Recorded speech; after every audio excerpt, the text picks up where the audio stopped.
why don't I start with a prayer and then we can dive in, and anybody else who wants to join us can do so. Lord, thank you for what you've given to us, for the time we have together to discuss your word. Help us to learn, not only with our minds, but with our whole selves, what it is you're asking us, what you're telling us, how you're guiding us. Help us to know you to be a living Lord who continues to speak to us, not only through scripture, but through our lives, through prayer, through nature, through friends. And I pray that you'd.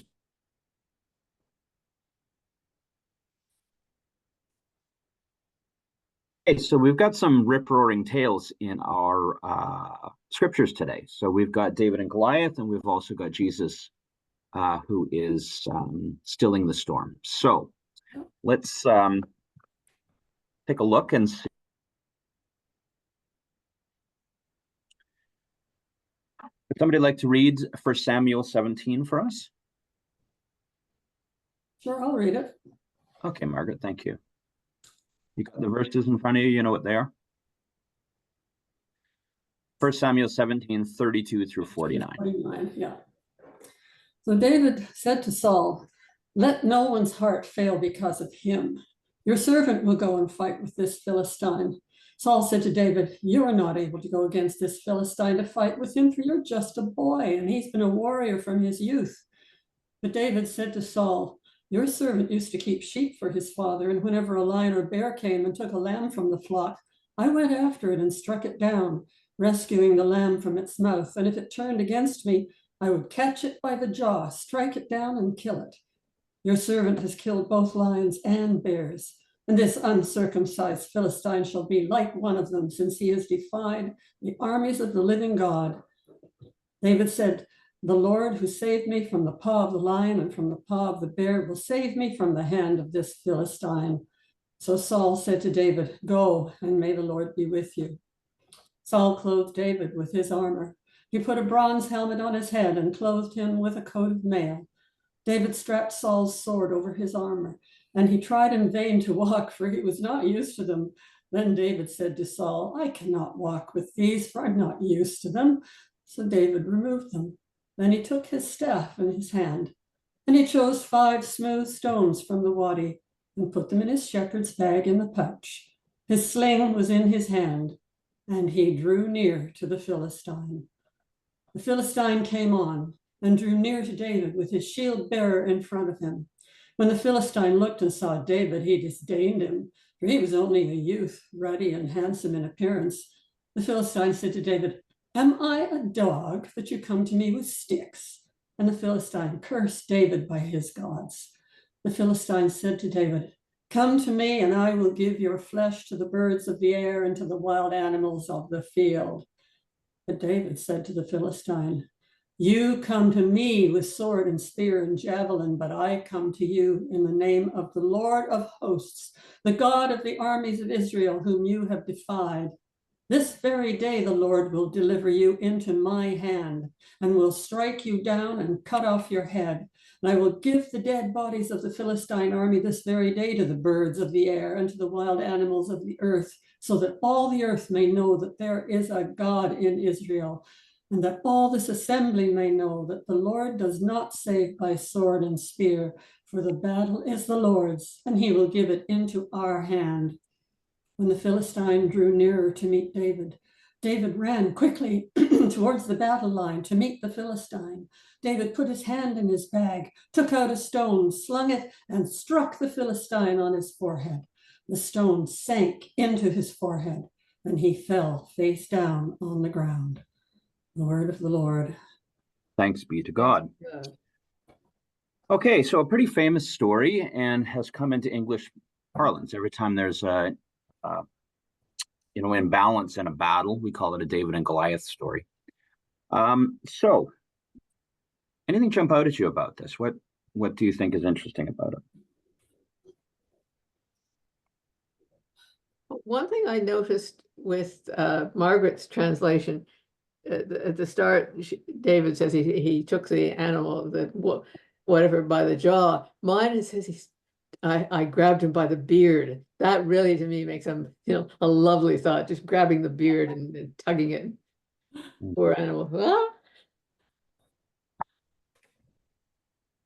Yes, well, even grabbing him by the jaw at all, I Yeah. envision him trying to put his hand around the jaw, the bottom jaw, and thinking, Yeah. like, who's going to try that?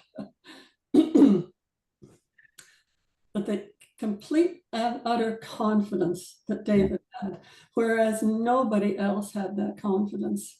And this young person, obviously completely filled by the Spirit and just complete and utter trust.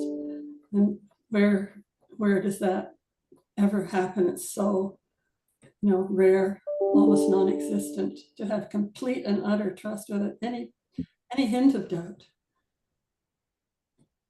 Yeah, and it's funny because just before this, in verse 28, we find that David's eldest brother Eliab, because David shows up there because his dad had given him food to give to his brothers, because he's worried about whether they were well supplied. And so when he runs into Eliab, Eliab was angry at David.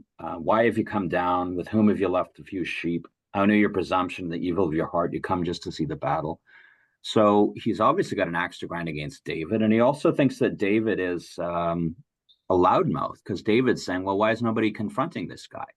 And Eliab's probably angry because he knows he's a coward.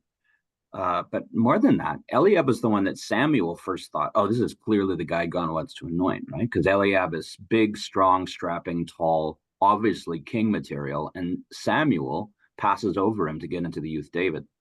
The other thing is that David must have been pretty young, because they were calling up men to go to the front. Well, his brothers went, so he must have been 14, 15, something like that. Because once you're hitting older teen years, you're in prime territory to be sent out to battle. So David would have been pretty young. He also, we're told here, wears Saul's armor, and he doesn't know how to use it. It's not right. A, it shows he's still small, but B, it also shows he has no battle experience. And so when he talks to Saul, he doesn't say, oh, well, I've had a lot of sword fights. He says, I've had a lot of fights with animals. And that would have been a common occurrence in the ancient world, in that part of the world, because it was less domesticated, fewer cities, more wild animals roamed the countryside, and those were real fears. But yeah, interesting that he has the confidence when nobody else does. His age instantly reminds me of the youth of Mary in the Annunciation. That even that, is it because in those days people grew up faster, or can we compare that same age of anyone nowadays? It would be almost incomprehensible. But when it's well, it's funny because I think, like, it's interesting, if you ever have seen this is sort of a common observation I've noticed on the internet, is people comparing photos from people in the past 100 years with photos of people now, and how people of the same age all look older.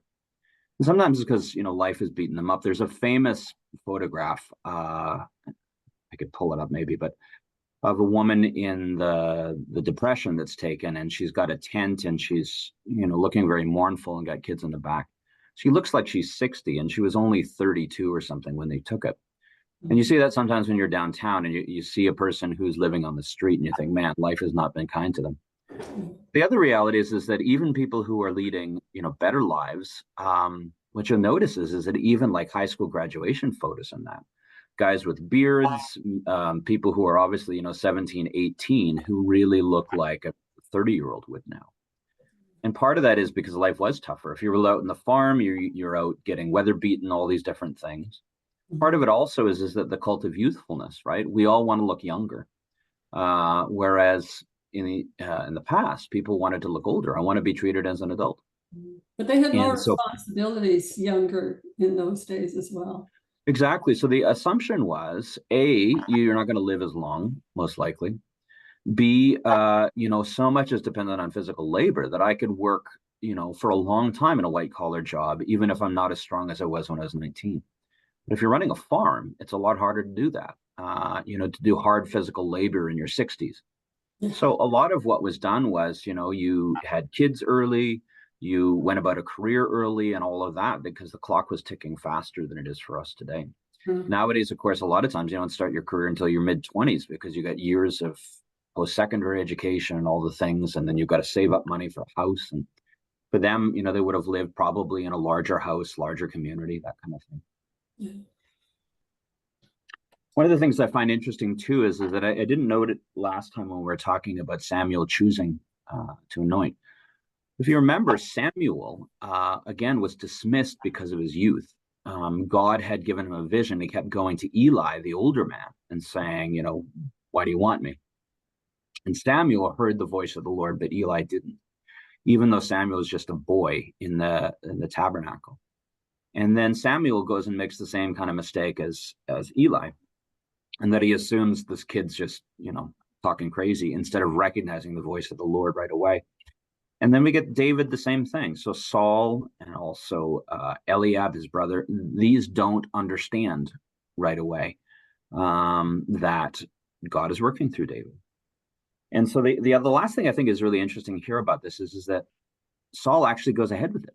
It's like he says, okay, I'll take this 14-year-old and put him out in the middle of the battle. And I would think my instinct would be to say, go away, boy.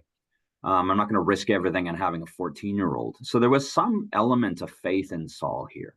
And I've often felt Saul was just such a tragic character because he failed early, I think largely because of his own insecurities. And he may have had mental illness. He seems to have a bipolar kind of personality. I don't know.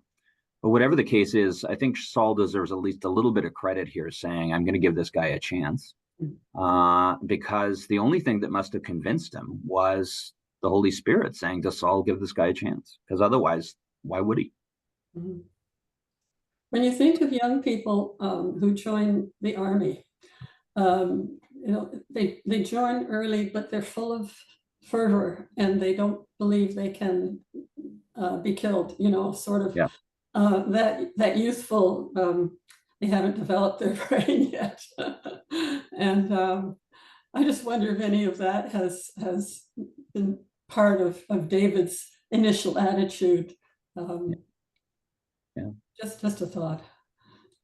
Yep.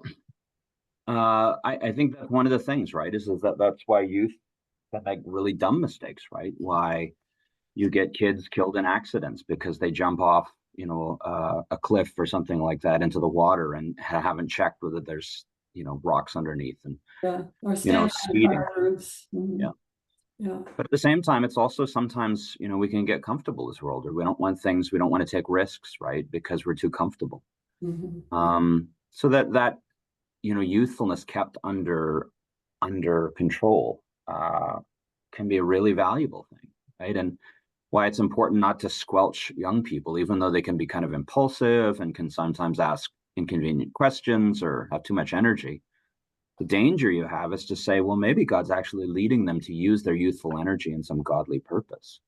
But then, sadly, they've often been cannon fodder in wars because people have used their enthusiasm and wasted their lives. Yeah.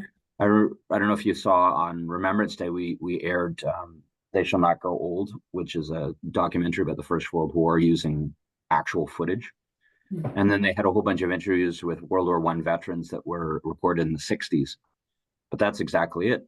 Time after time, 15-year-olds saying, well, I enrolled and put 18 on my birth certificate and they took me in. Mm-hmm. And this desire to go and fight for king and country was so strong, they didn't want to be left out. My dad did that in the Second World War. Yeah.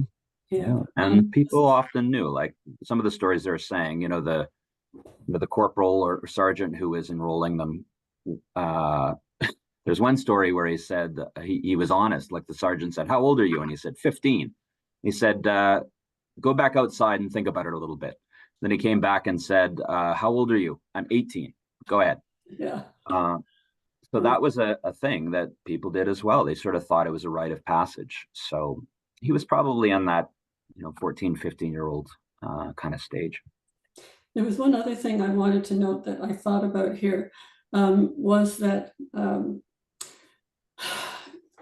my goodness, Goliath was the champion of the whole Philistine army. Mm-hmm. And because he was so powerful and was able to wreak havoc and help that army win that once he was gone, the rest of the army was probably far less effectual than it may have been had they not had that champion. So they were very quickly, I assume, overpowered by the Israel army.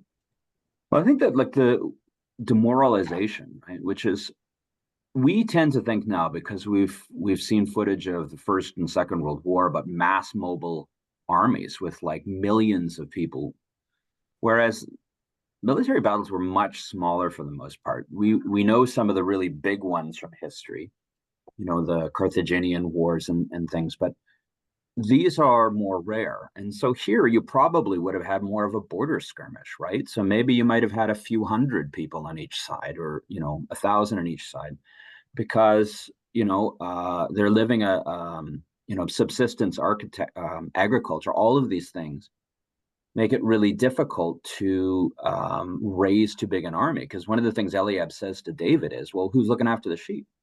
So if you're out doing your thing, who's going to be looking after the farm? Yeah.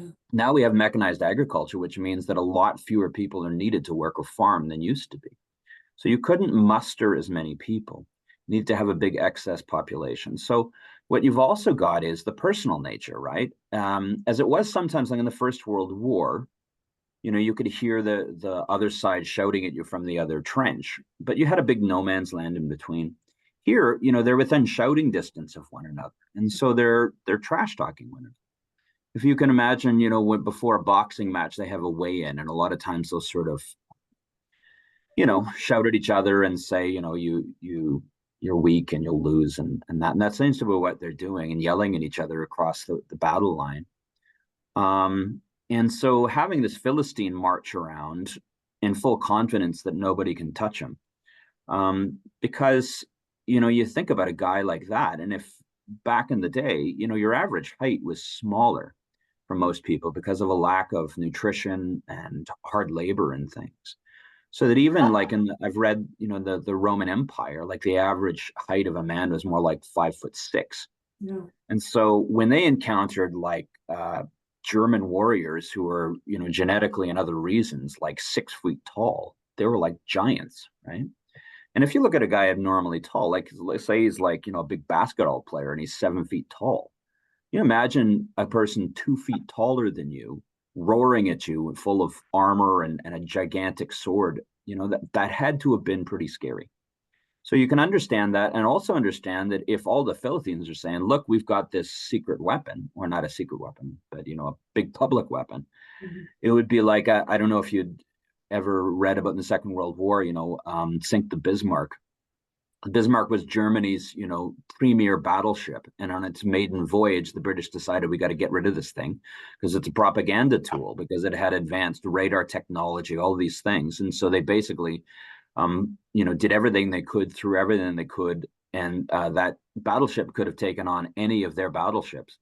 But they surrounded it with a whole bunch of ships and destroyed it. And it was a big moral blow to the Germans, who had spent a couple of years building this magnificent thing. And then boom, it's gone. Yeah. Where if you think in Star Wars, killing the Death Star was a big blow to the Empire. So you can imagine this guy getting felled by a little kid, and everybody thinks, A, here's our main weapon gone, but B, like, wow, the gods really must be with him, because they're also talking about the relative strength of the gods they worship.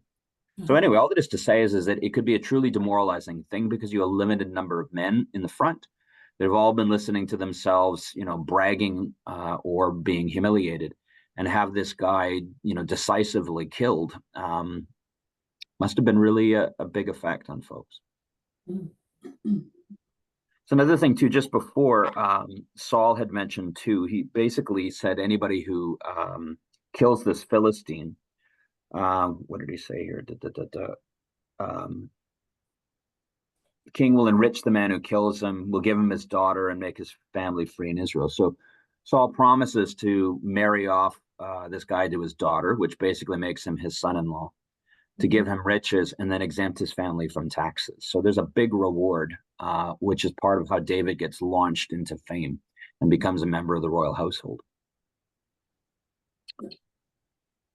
What else might jump out at you about it?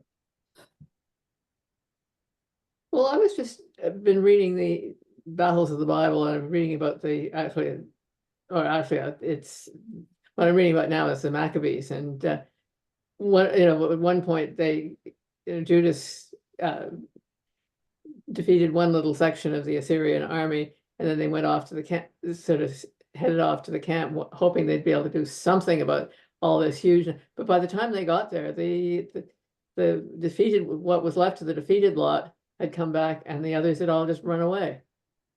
It was always you may be outnumbered, but if you can scare them the way David did. Well, that's one of the things too, when you read about ancient battles, is morale is such an interesting factor that's hard to predict. But once panic seizes an army, like you depends, especially in the ancient world, right? What you typically have is a sort of a shield wall, right? So you'd be up with your shield and your sword or your spear or whatever it is, and your shield protects the guy next to you on your left, and that allows you to be stabbing away, and the guy next to you protects you. If you start to suspect that the guy next to you is going to stop protecting you because he's going to drop his shield and leave you wide open, it will be very tempting for you to do the same and drop your shield and take off. So once the line gets broken, regaining discipline was very tough. Because of course, too, in the din of battle, you didn't have radios where your commander could say, do this and do this. You'd have a guy shouting over here to messengers who come off to the, commanders of hundreds and tens and that sort of thing. And then if you're all in this melee, how do messengers get to you? How do you hear the right thing? The confusion of battle, you might think, my gosh, we're overrun, when in fact only a little tiny bit. So that's one of the things that's really interesting if you read about Alexander the Great. He faced off against much higher numbers of the Persians. But what he did is that one, if he outflanks them and bashes one side of the Persian force, everybody panics and they all run away. And the problem, of course, is when you run away, especially if the guy's got horses, he just mows you all down because he can stab you in the back. But you think you're going to be the one who escapes, and you don't want to be the last man standing. Anyway, all that is to say is that these are things where it can easily happen in the ancient world, where one company gets panicked and runs. And I was just reading the other day about Gideon and the Midianites, and that's exactly what it is. Gideon has a force of 300 people, but he does a night attack on the Midianites, and they're all confused and run, and some of them, because you're not wearing uniforms either, they're stabbing their own colleagues, thinking it's somebody attacking them, and the confusion is crazy. One thing I just sort of to think about as well is that how, Jesus, who's the son of David, is reflected in this. And what I mean by that is that we heard this, I think, recently about how when we talked a little bit about the blasphemy against the Holy Spirit, Jesus said that he, binds the strong man and plunders his treasure. And I often have thought that that's sort of an echo of what's going on here, is that David destroys the strong man, who is Goliath, and plunders the Philistines. And Jesus facing off against Satan is in a way a kind of version of what David is doing here with Goliath, about somebody who seems small and weak and ineffectual. He's not a military man, and yet he defeats the evil one. And the evil one, of course, in the temptations tells Jesus, like, I'll give you all these traditional powers, of all these kingdoms and all of this if you bow and worship me. And Jesus chooses not to try and take power that way, but to allow the Father to give him power as is necessary. And then he defeats Satan and death on the cross. And so there's kind of echoes of this that I think are worth thinking about as well.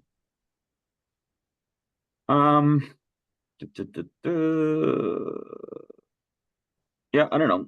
You think we got enough out of this, or the other questions that you got about it? Well, one other thing I was just thinking is, of course, David and Saul's army, they're fighting for home. They're trying to keep their own independence, their own territory, whereas the other guys are, wanting to conquer them, and that gives a little less likelihood to run away. Where are you going to run to? And you want to protect your family. Yep. Well, that's I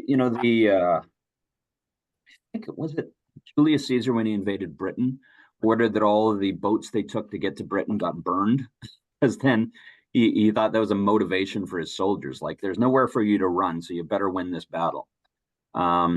So that kind of principle there, like, where are you going to run? It's funny, I've been listening to a book called The Second World Wars by a military historian. That's one of the things that he was talking about is that Russia won partly, defeated the Germans, is because they were defending their homeland, whereas Germans were attacking far into enemy territory. And the Russians were willing to, I mean, partly because they were a brutal, communist country, but also because the peasants knew that there was, this foreign army destroying their crops and taking everything. There's nowhere to run to. And so I'm going to fight them to the last man. And they did.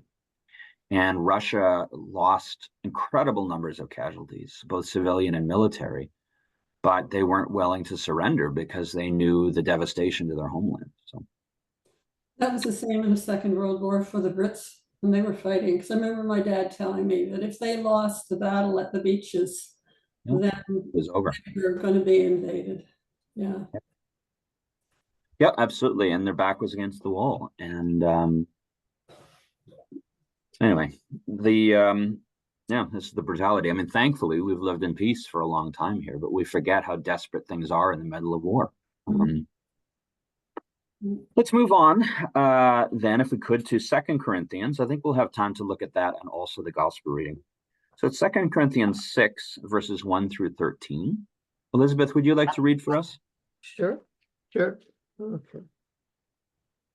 Second Corinthians 6. 1 through 13, yeah. 1 to 13, yeah. Okay. Marks of the ministry. We then, as workers together with him, also plead with you not to receive the grace of God in vain. For he says, in an acceptable time I have heard you, and in the day of salvation I have helped you.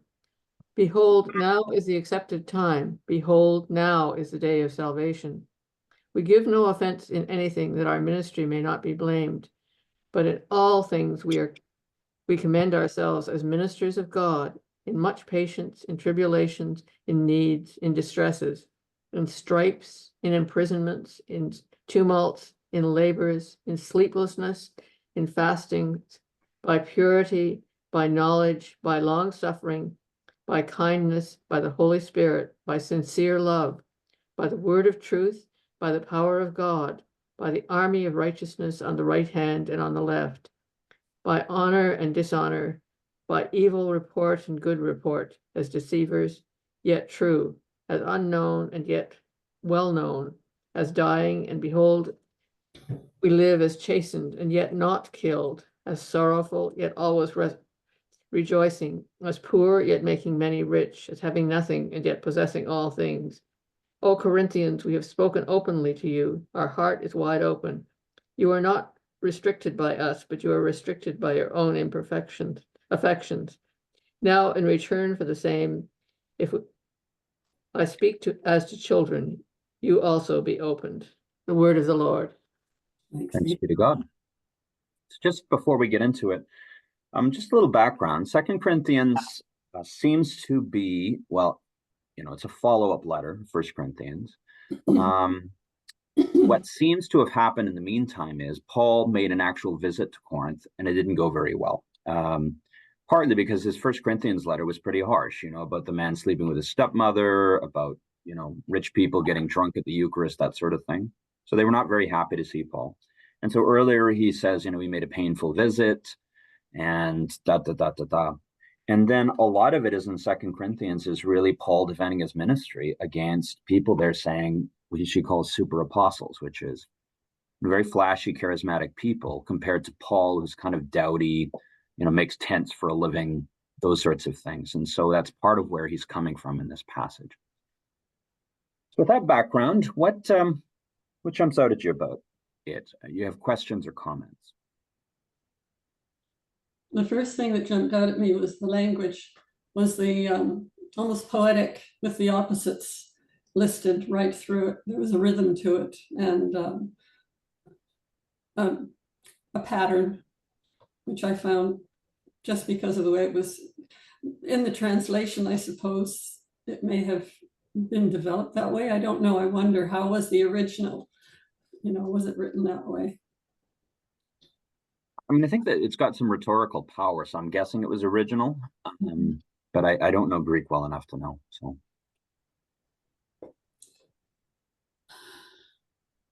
And that was go ahead, Elizabeth. that was so often the way Paul, I mean, I find if I'm reading Paul, there are the commas and the semicolons. I mean, he goes on in sort of, he almost likes to develop a rhythm to what he's saying. Yeah, I guess in a kind of pattern. It's almost as though with everything that we have thrown at you, how could you doubt the word? We've covered all the eventualities. We've covered everything you can think of. There's nothing left. The cupboard's empty. We've given it all to you. Yeah, like I mean, I think one of the things Paul, I think, is genuinely hurt in some ways. It just kind of comes through, I think, in his letters, is to say, like, all this I've been doing for you. And then as soon as some flashy, charismatic guy who promises you the world comes by, you run after them. It's almost like a spurned lover who's, been faithful and has loved you, and then you run off with some, flashy showgirl or something. And you think to yourself, like, well, did all I do for you count for nothing? What more could I do? Yeah. It's funny because God often takes that tack with Israel, right? It's like, in Jeremiah, I think is a famous one, which Jesus picks up on when he talks about how I, bought my loved one a vineyard and placed them in the center of it, and I put a wall there, and da da da da da da da. All of these things are like, well, then why did you abandon me after I did all this stuff? Well, the very next verse, do not be unequally yoked together with unbelievers. For what fellowship has righteousness with lawlessness? And what communion has light with darkness? I mean, he's getting into what they've, he's given them all of this and done all of this for them, and then they're just ignoring it. Yeah. Yeah, it's funny. I mean, one of the things that I think, and we've been seeing this theme, see it in David and Goliath. Weak guy everybody ignores, defeats the one that everybody assumes has all the power. Paul, I think, is playing up this very same theme here, right? Which is, he first off says here in verse 1, as we're together with him, we urge you not to accept the grace of God in vain. So what is the grace of God about? Giving strength to the powerless, right? So he's talking about how it is. What are they saying? They're looking to the equivalent of Goliath. Right? Here's the charismatic preacher. Here's the rich guy. Here's the learned one. Things that everybody thinks is awesome. Well, what is God's grace about? You're acting as if God's grace is unnecessary. You're accepting it in vain because you got everything you need already, right? Look at me, however.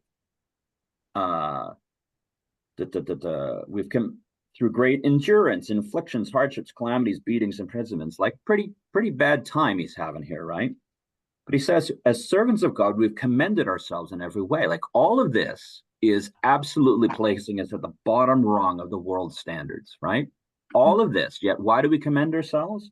Because once you get to verse 6, by purity, knowledge, patience, kindness, holiness of spirit, genuine love, truthful speech, and the power of God, the weapons of righteousness for the right hand and for the left. In other words, I'm not carrying an actual sword. My weapon is righteousness. All of these things happen, and I'm truthful, pure, good in this. And he says, this is where the power of God lies, right? The purity, the truth, the faithfulness, the righteousness. All these other things are not what God judges by. And yet that's what you're judging by. So how do we commend ourselves? That despite all the ways that we look like broken down losers, God is using us to bring about real change. There's the grace of God. That's why we commend, because you could always point to Mr. Rhetoric and say, well, that's why everybody's following him. But I'm not Mr. Rhetoric. Why would people be following me?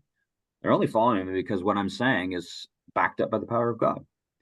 So I think that's the bigger argument he's trying to make here, is to say, look, if you really want to be a Christian, you've got to ask yourself, who are you following? The crucified one.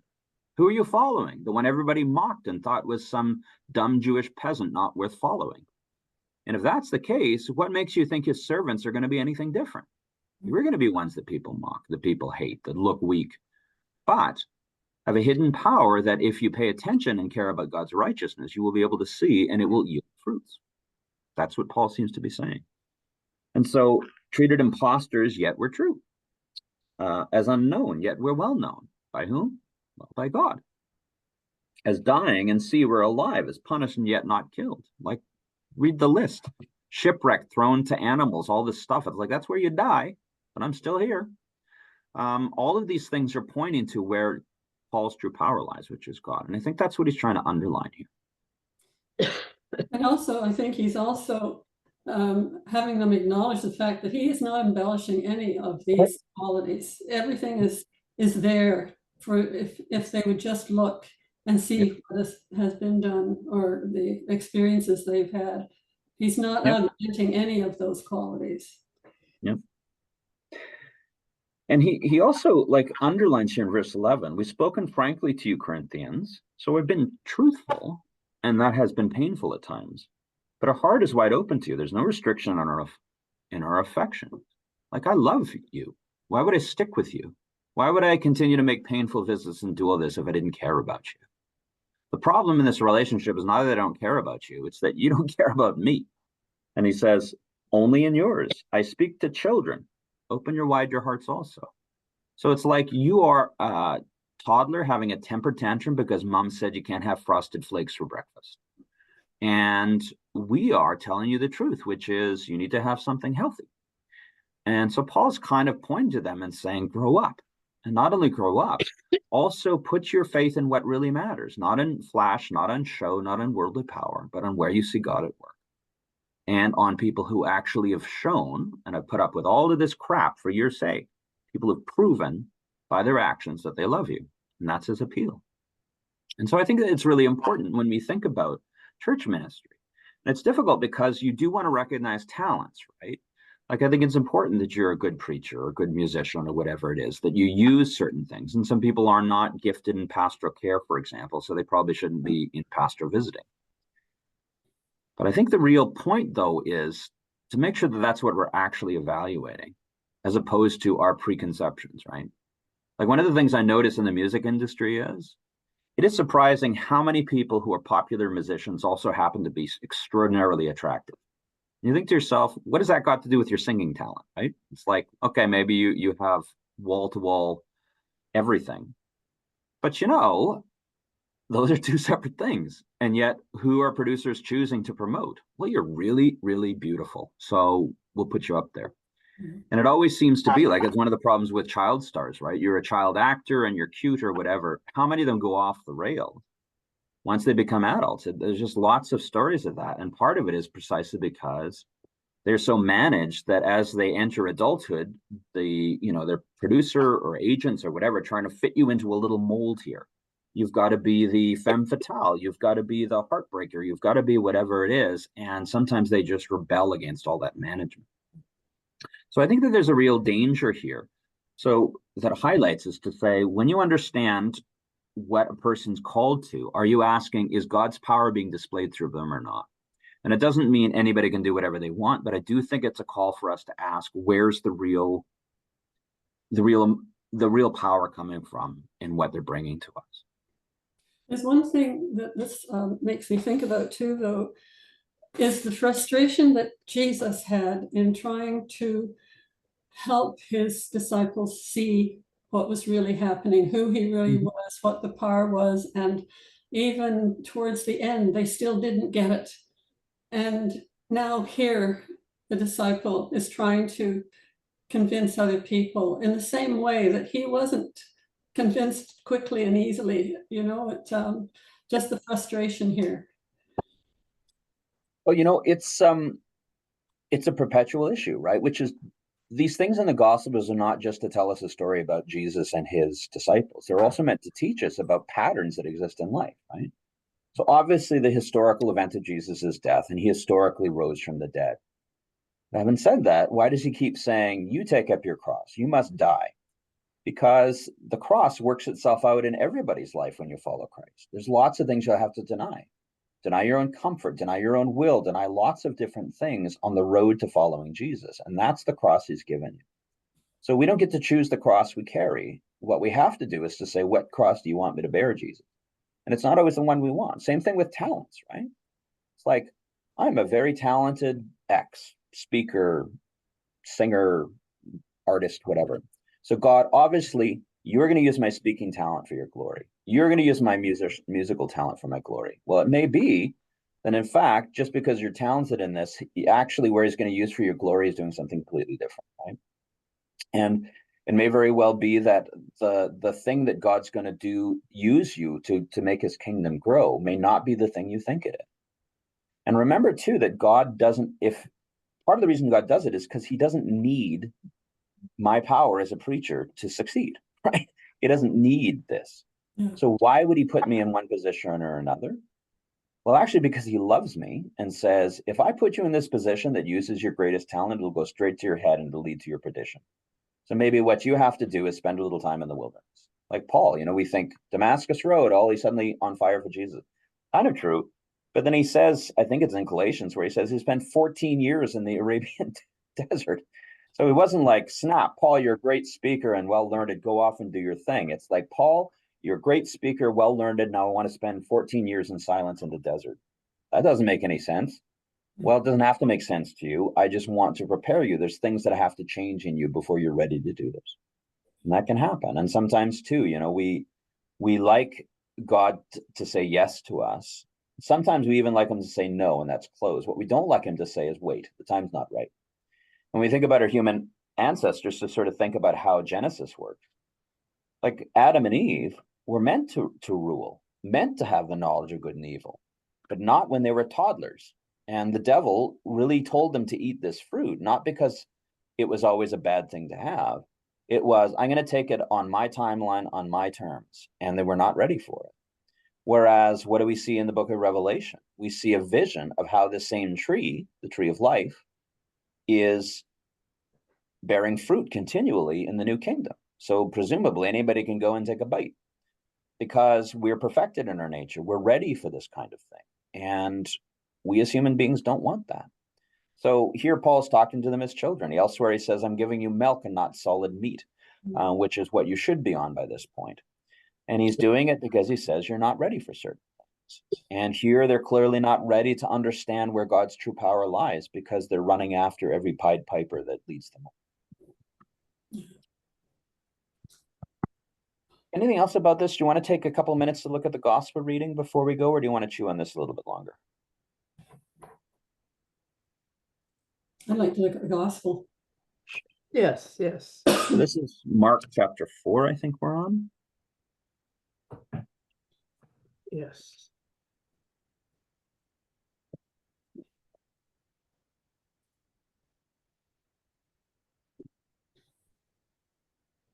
Why don't you read it, Elizabeth? Because I read such a long one at the beginning. Yeah, so chapter 4, verse 35 to the end. Okay. Wind and wave obey Jesus. On the same day, when evening had come, he said to them, let us cross over to the other side. Now, when they had left the multitude, they took him along in the boat as he was, and other little boats were also with him. And a great windstorm arose, and the waves beat into the boat so that it was already filling. But he was in the stern, asleep on a pillow. And they awoke him and said to him, Teacher, why do you not care that we are perishing? Then he arose and rebuked the wind and said to the sea, Peace, be still. And the wind ceased, and there was a great calm. But he said to them, Why are you so fearful? How is it that you have no faith? And they feared exceedingly and said to one another, Who can this be that even the wind and the sea obey him? The word of the Lord. Thanks be to God. So, what do you think about this? Having been out in the middle of Lake Huron in a windstorm, I know what they felt like. And I can see how they would be frightened. Yep. We finally got hold of the Coast Guard by radio, and so they at least knew where we were. But they were out there with all these little boats who probably had been pushed back out of the way by then, and nobody would be able to rescue them. And I can see how scared many must have been. Yeah.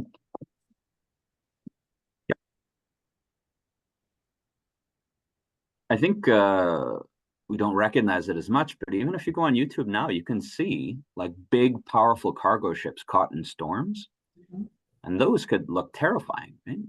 Even the famous, Gordon Lightfoot, right? The wreck of the Edmund Fitzgerald.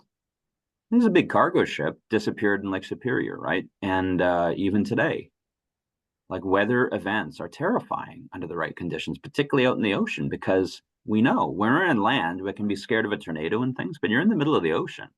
There's nowhere to hide. You're in this ship, and if the ship doesn't hold, you're dead. It's just as simple as how it goes. And the closer you get to land, the more danger you're Yep. in some ways. I mean, Yeah. this was another Thrown thing into the rocks. with the storm. We didn't dare go in closer to land. We were in the middle, which was the safest, but it was still frightening. Yep.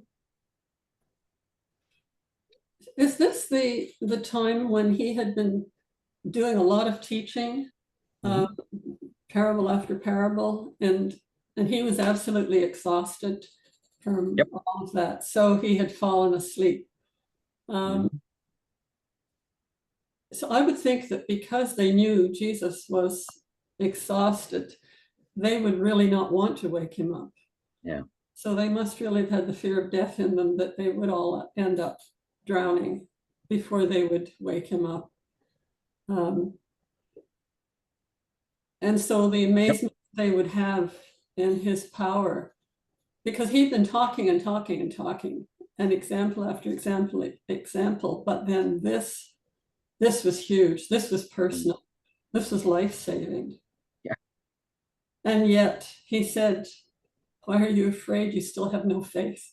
How much more can I do? Yep. Yeah, I think Jesus' expressions of frustration are very common in Mark's gospel in particular, their lack of faith. And also interesting that Mark shows the greatest acts of faith in his gospel are not Jews. There is the woman, Samaritan, or the Syrophoenician woman who says, the scraps from the master's table, surely I've not seen such faith in Israel. And then the only human being in all of Mark's gospel to mention Jesus for who he really is the Roman centurion at the end, who says, surely this was the Son of God. The disciples never said that. So there's this sense that the insiders are not getting it and the outsiders are. And there's that theme again about how the people you least expect are the ones that God actually is speaking through. A few things that are interesting here. So first off,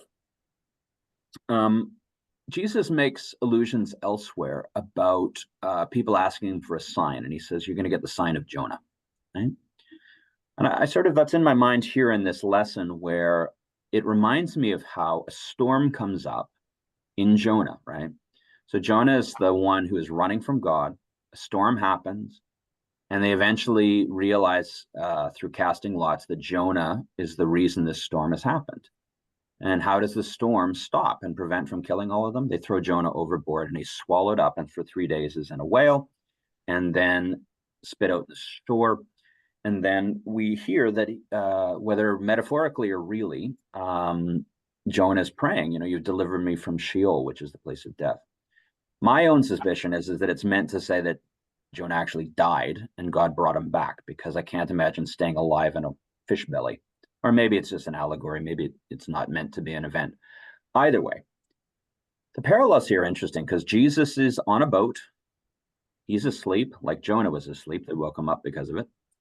Then Jesus, what does he do? Eventually he dies so that people would be saved. Jonah is thrown into the ocean and dies, and Nineveh is saved.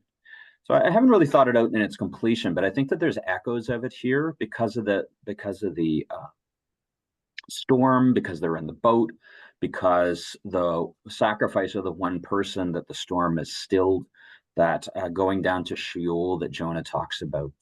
But anyway, all that is to say is that I think it's a bit of a foreshadowing for what's going to come. So Jesus has power over this, and he just says, peace, be still, and says, don't have faith. But it points, I think, ultimately towards where Jesus will be swallowed up by Sheol, but he also has power to be cast out of it and back onto the earth. Another thing that's really typical throughout the Psalms and many places in the Old Testament is God is the one who stills the waters. So he tames the waters. So we find that, of course, in the Exodus narrative where they pass over the waters, in Joshua where they cross over the Jordan River because God stops it.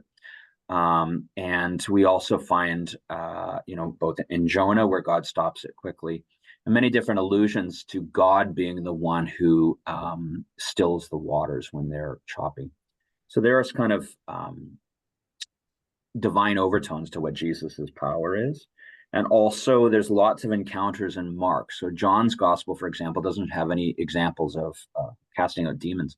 Jesus has these on a regular basis. He has power encounters with demons. And just like the storm, he says, peace, be still. He tells the demons, shut up and cast them out. This power encounter that Mark shows again and again is really present here. What else? Here's also interesting. When they wake him up, they don't say, Jesus, do something. Their first thing is, you don't care about us, do you? And that's interesting because, of course, that's often how I find in my Christian life is that's my go-to. When something bad happens, it's not necessarily, God, you don't have the power. It is, you've forgotten about me, haven't you? You don't care about me as much as you said you did. And so what this is an element of is just not believing that God's goodness is directed towards me. And I find that that often happens when I face storms in life. And I think that seems to be what's happening here with the disciples, because he, wakes up Jesus, and that's what their suggestion is. Do you even care for perishing? And I just find that interesting that that's their go-to, and they suspect that Jesus doesn't love them. And that's the danger I think we face as Christians. And it's reinforced by the last line. They still say then, who is this? Yeah. They don't say, my Lord, you are the Christ, or yeah, it's like they're them. shocked by this. Who is this? And they still don't quite know. Yeah. And again, we are told at the beginning of Mark makes it clear that this is the Son of God. But nobody gets this, as I say, until the centurion says it at the end. And Mark is also interesting because most scholars think that what's known as the shorter ending of Mark was the original. There's a longer ending which talks more about post-resurrection appearances. But the shorter ending of Mark is basically they come, they see the empty tomb, and the women flee in terror. So even that, we're not told about how the disciples come to believe in Jesus afterwards. So in Mark's shorter ending, it's still left ambiguous. Like they flee in terror, just like they're thinking, who is this guy? And we know from other sources, the other gospels that we read and things that, and obviously Mark came to do it because he declares God as Jesus, Son of God, at the beginning of the passage or beginning of the gospel. But it's still ambiguous that people are still not getting it. Unlike the other gospels, which after it takes a while and they don't quite believe, there are the post-resurrection appearances where Jesus goes to the upper room. Thomas, put away your unbelief. We don't see that in Mark. We just see them terrorized, shocked, because they see this sign that Jesus has done, but are not quite clear. Anyway, it does give us a little hope, because even though these guys don't get it at all in the gospel, God still uses them. And there's hope for us who don't get it, and God still uses. Anything else that you wanted to mention here before we close off? Because this is our last Bible study for the season, and then we'll start up again in September. But I do encourage you to follow along in readings in the coming weeks, even if you're not able to come to church for whatever reason, because it really does, as I think I've mentioned, beginning of Advent right up and through Trinity are all focused on how God works in Christ. And from Trinity on through to All Saints, the stronger focus is on how God works through us. And so the stronger focus is on, well, what do we do about all of this stuff that we just heard for the past several months? There's always an intermingling, of course. We see Jesus doing things, but it's stronger emphasis on the challenge. Why are you afraid? Why don't you have faith? Why not, etc.